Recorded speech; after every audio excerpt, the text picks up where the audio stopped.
Happy Tuesday. I am so glad that you're here.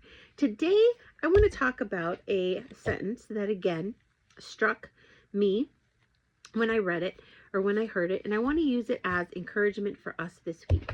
So the phrase or the sentence is, our compromise becomes our kids' normal. That one really hit hard. And one of the examples that I can give that really talks about it, or that kind of shines a light on it, is church attendance. So when I grew up in the 70s. Yes, I'm dating myself, but that's okay. When I grew up, we went to church Sunday morning, Sunday night, and Wednesday night. And there were other nights of the week too sometimes. So I want to say, if I'm remembering right, we went Sunday morning, Sunday night, then we had youth group after church on Sunday night. Then we had like Awana, but they didn't call it Awana. They called it Adventure Club. We had Adventure Club on Tuesday nights. We had Wednesday night services, which I think we also had a youth group that night as well. And then we would have extra things as well. So sometimes like choir practice or bell choir practice. So we were at church a lot. Sometime in the 90s, churches stopped having regular Sunday night services. And I want to say regular Wednesday night services went away as well. Not every denomination. Some denominations still do it. But the denomination that we go to does not have a Sunday night service, except for occasionally. They'll have a special one once in a while. It doesn't have a midweek service, but they do 3 or 4 times a year have life groups. And they'll meet for 6 to 8 weeks at a time.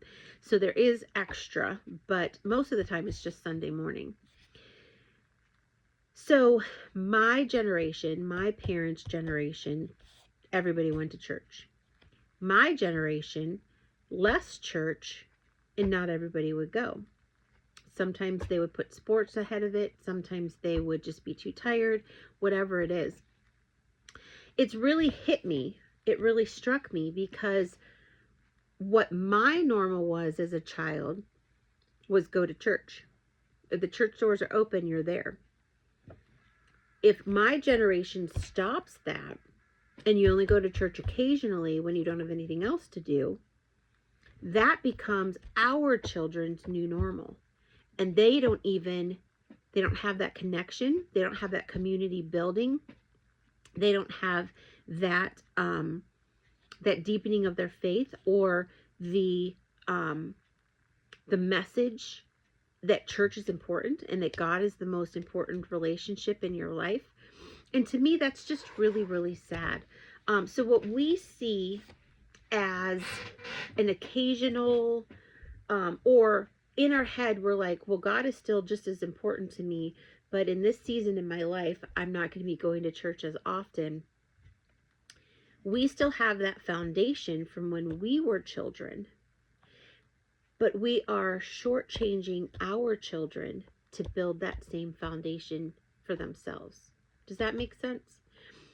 To me, that's so sad. Like, you can say that about any area of your life. So our compromise becomes our kids' normal. If we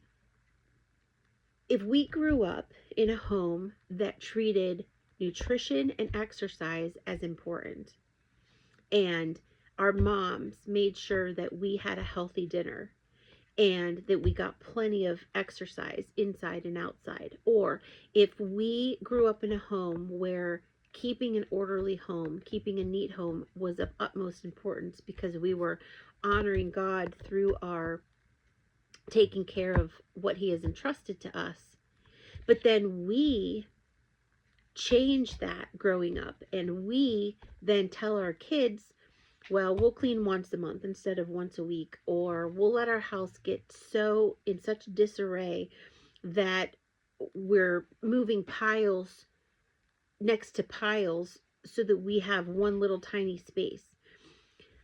Or we decide eating out fast food, and not healthy fast food, but like, just whatever we can grab, whatever's cheap, whatever. If that becomes our new normal, if our compromise by not choosing to cook healthy meals, by not choosing to have regular exercise, by not choosing to keep our house in order. If that compromise, if we compromise that in our lives, then that becomes our kids' new normal. And I just think that that's really sad. Like, this world has such a fast pace about it. And there are some seasons that it's just so hard to keep up. And it feels like we're clinging to, like those really fast rides at like carnivals, like at local carnivals, where the inertia or I think it's called inertia, whatever that is, that centrifugal force is holding you up against the wall and the bottom falls out and you're just suspended there because it's going so fast. That's how this life feels sometimes. But that's where we need to like swim upstream. And I'm speaking to myself and I'm encouraging myself in this video just as much.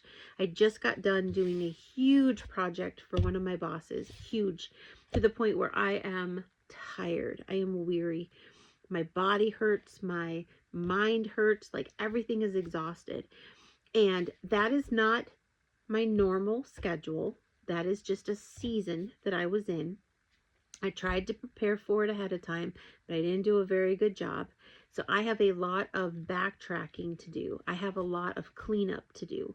I need to do a deep clean in our house. I'm sitting here doing the video and I'm like, oh yeah, I have a lot to do to catch up. But it's a season and I'm giving myself grace because it's a season. I was able to bless my boss to help him with a huge project that is now off of his plate and it's off of my plate. So I can do that catch up before I then move into my next big project. So I don't want my compromise of letting my house go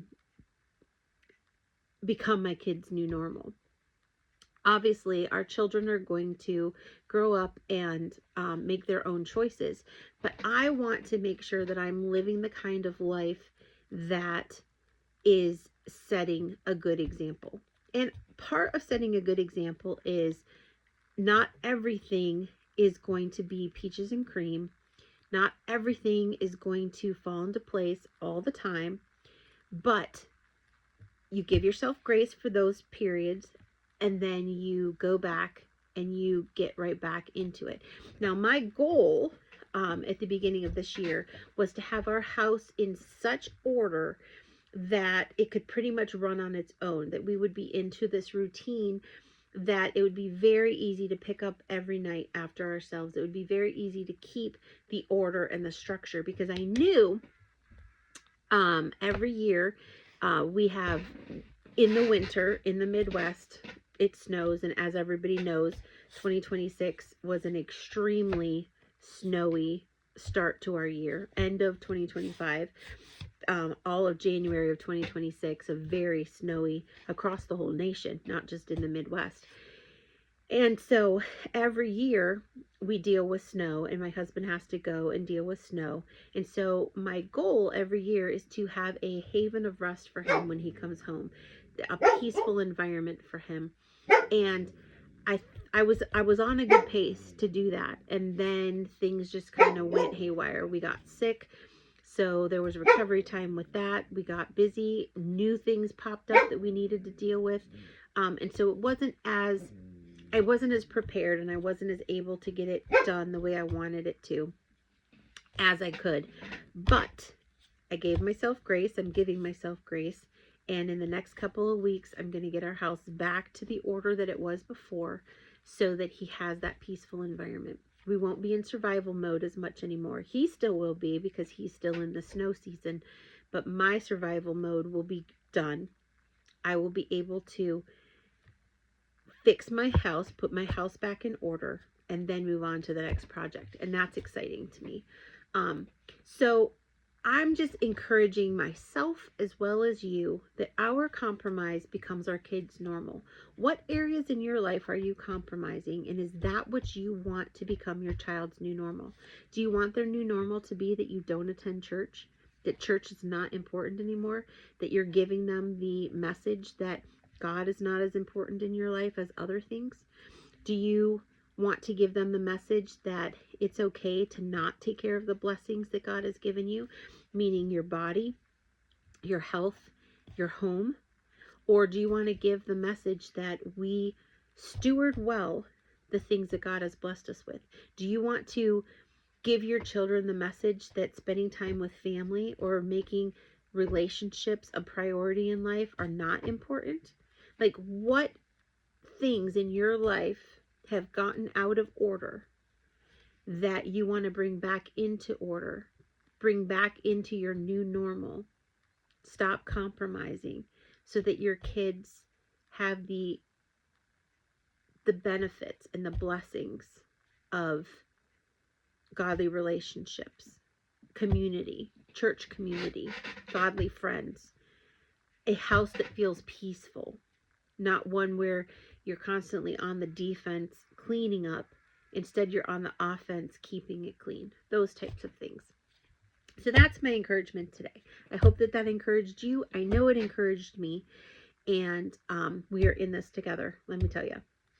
And I'm so grateful for grace. God gives grace upon grace upon grace, and I am just so incredibly grateful for that. So if you liked this video, hit the like button. If you would subscribe, I would greatly appreciate it. And if you would share it, that would be an extra bonus for me. The links are down below if you want to check me out further. And until then, have a great rest of your day. Have a wonderful rest of your week. And I will be back here with you next week.